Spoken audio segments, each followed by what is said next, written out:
Good morning. You're listening to Caregiver Crossing, a podcast brought to you by Joyce House, presented in partnership with CarDon Associates. We are blessed and thrilled that you're here. Caregiver Crossing is a podcast created just for you, the caregiver. I'm Tina McIntosh. I'm Terry Stacy.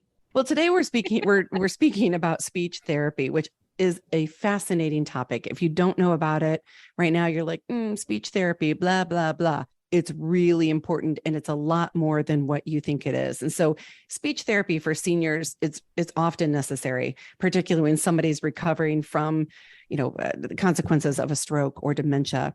It can also be maybe after a head injury. And so the ability to communicate effectively, it's important at any age, but for seniors, it can be vital. If a senior cannot successfully describe what they need, where they hurt, what's wrong in general, an emergency can easily occur. And so therapy provided by a qualified speech pathologist can help to improve speech and understanding impacted by brain damage, improving their speech impacted by muscular problems, swallowing, that's not something people think of often, and prevent unhealthy weight loss. And so today we welcome back Beth Timko with CarDon Associates to talk with us about when speech therapy might be beneficial and why and how. So Beth, welcome back to Caregiver Crossing. Thank you very much. Terry? CarDon Associates specializes in speech therapy. Is that right? Yes. Tell us a little more about that and what you're able to do. Well, what I think is interesting, speech therapy is one of the very first people to see our new residents. So anyone that has admitted to us for a subacute rehab or for a long-term stay when they first come in, speech therapy is going to see them to evaluate their cognition. So look at, we call it the BIM score. We want to have a baseline score for that person so that we can see how they progress and kind of get a good idea of their independent ability to answer questions, if they are able to express themselves clearly on their own, things like that. So that is one of the very first things that we do is kind of establish that baseline of cognition with each new person that we meet. It must be difficult to get people, I'm going through this with my father who had a stroke over the summer. And it is difficult for him to realize how he sounds.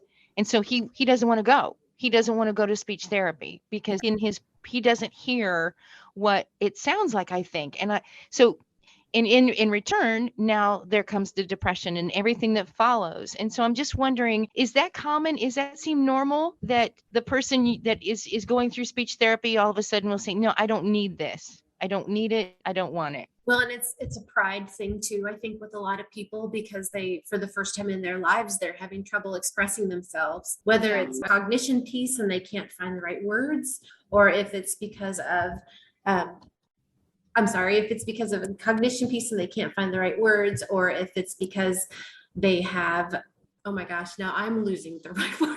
It's all right. We're evaluating you right now, Beth. Yeah, it's a kind of a pride thing, yes, too, because then they will get more introverted because they're afraid to express themselves in front of people. So they get a little quieter, and then they, if you don't isolation. I think about isolation as one of the worst things that can happen. And I feel like we think of that maybe not as naturally, but more naturally with hearing loss.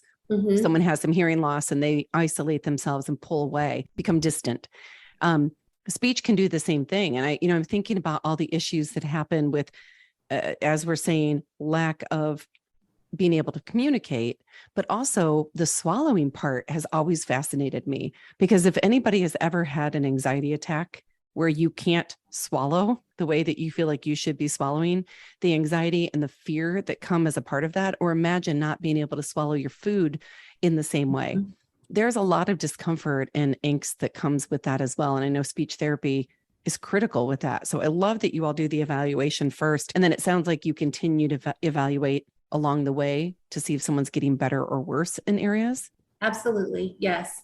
Yes. And it's interesting too, that you kind of bridged us into that piece with the swallowing, because of course, most of the people that come to us that are going to need some more assistance with speech therapy for the swallowing issues, they'll be identified by the hospital. We'll know that they are coming to us on a thickened liquid, or in some cases, people have had a stroke. They're not able to swallow at all. And they come to us and they are not able to have anything by mouth, and they'll have a G tube placed. And then our goal is to work with them to help get them rehabilitated so they can start eating solid foods again. And that's been a beautiful success story that we've seen happen a few times too, where someone's come to us after that stroke and able to go from not being able to eat any back up to, being able to eat at least mechanical soft, if not regular foods. And then they can go back to home or go back to their assisted living and pick up their life again. So the reward in that piece too,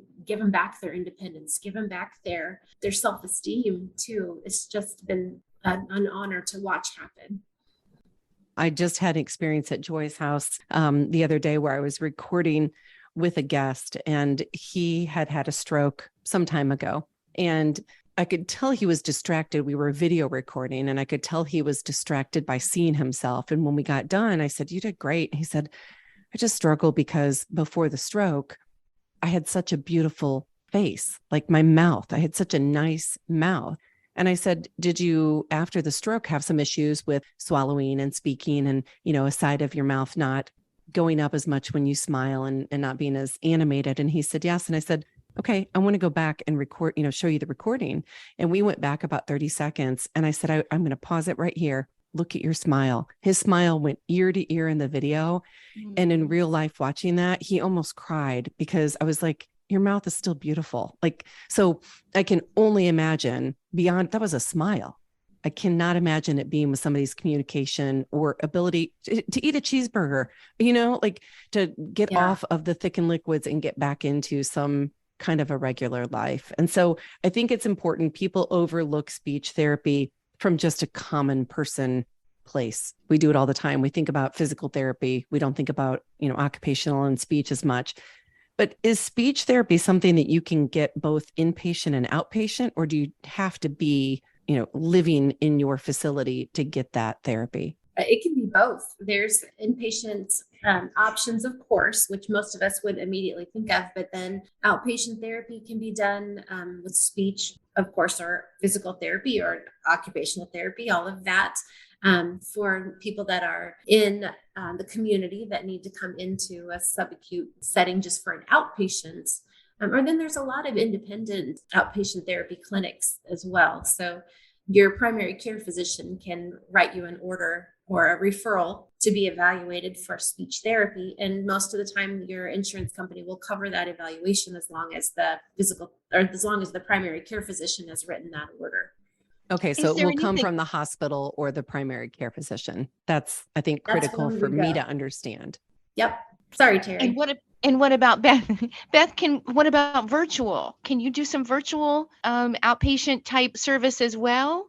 Absolutely. And it's funny because those are things that really, weren't done pre-COVID, but we've learned to adapt just about everywhere now to doing things online and with those video chats, even down to doing those virtual doctor's appointments and everything. So yes. That's a great question, Terry. That way. Mm-hmm. I thought for sure you were setting Beth up to say, nope, we can't. Well, I didn't know if speech therapy was something that you had to do right in person, but I know so many people that live, at a good distance away, or they live rural and perhaps they don't have that transportation that they can get to on a regular basis. But if perhaps they could meet virtually, I didn't know if that was still doable. Well, and I'm sure that depends too on the goal of speech therapy. Are they working on the cognition piece? Are they working on, pronunciation and tongue movement and things like that? Or the actual swallowing piece? I haven't heard of that one being online, but yeah, right. Terry, did you know I did speech therapy when I was a kid? I'm sorry. Did you speech therapy when you were a kid, Tina? I couldn't say my S's. I was that kid. That's cute. Or, a lot of children, it's R's. A lot of children have trouble with R's, right? I think. Yeah, but I don't, I equate speech therapy now to working with older adults. And I don't think about I did that. I went to speech therapy every week, a couple times a week when I was little. So, well, Beth, thank you so much for being with us and all the great work that you do. I know you're very busy, and for you to take the time to be with us is really important. So thank you. Oh, it's been a pleasure. Thank you very much. All right. Before Terry closes us out, I'm going to tell you that if you want to contact me at any time, just email me. at tina@joyshouse.org. Let us know what more you want to hear, maybe what you don't want to hear. And if there are any topics or people that you can recommend to us, that would be great. So, Terry, we have somebody we want to thank.